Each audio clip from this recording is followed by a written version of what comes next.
historically underappreciated, because if you were Mexican, if you were Latino back in the day, wasn't but 2.5 neighborhoods in Sacramento County that your ass could get a home loan approved to get a house at, and this was one of them. So, much love to Gardenland. Much love to Gardenland. All y'all out there.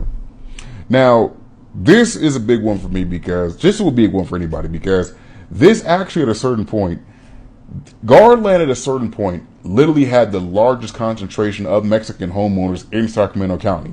Dead ass. I know a lot of people do not talk about the neighborhood because it's kind of like far out there. I kind of feel the neighborhood's always historically been neglected. Like even when you go back in the day, it's kind of always been a quote-unquote agricultural, low-key farm worker community. Back in the day, it was started by immigrant farm workers, railroad workers as well. My uncle's family, they came there from Texas.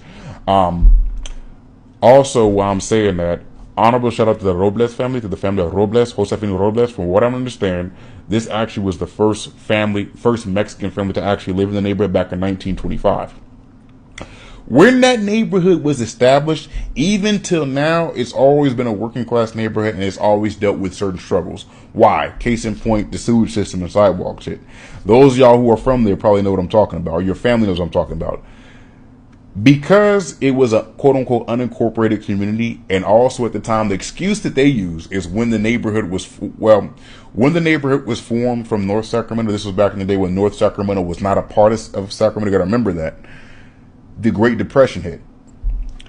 They literally went 50 fucking years without getting sidewalks, without getting lights, without getting drainage system, none of that. So it always was like this essentially kind of farmy kind of agriculture, kind of just lived off the land. Funny story. So back in the day, like way back in the day, anything west of Northgate Boulevard essentially was farmland, or just like basically just fields. From what I'm understanding, those of y'all who are from that era, correct me if I'm wrong, what is now South Natomas, much less than Natomas, that actually used to be tomato fields. And a lot of the people who worked at Gardenland, some of them worked at factories. One of them, I know my uncle's dad, he worked at McKellen Air Base. A lot of them worked in those tomato fields. Another thing that's really significant about this community is you got to remember a lot of people there, like I said, a lot of them were homeowners, and a lot of people who lived there didn't have my uncle's dad, Manuel Laforme, que descansa paz él. I'm gonna stop speaking in Spanish like that, because he didn't even speak Spanish like that. But like, he said on Gardenland City Council for a long time.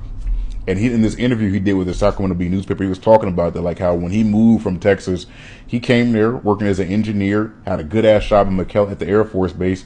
And he said, I literally saw people, my white counterparts who work at the base with me, who were making less money than me, get approved for homeowners, get approved for houses and neighborhoods that I couldn't get approved from. And that was the case with a lot of Latinos back in the day. It's the same thing with blacks. That's how we started going to the West End. That's how we started going to Oak Park when Oak Park was in a decline.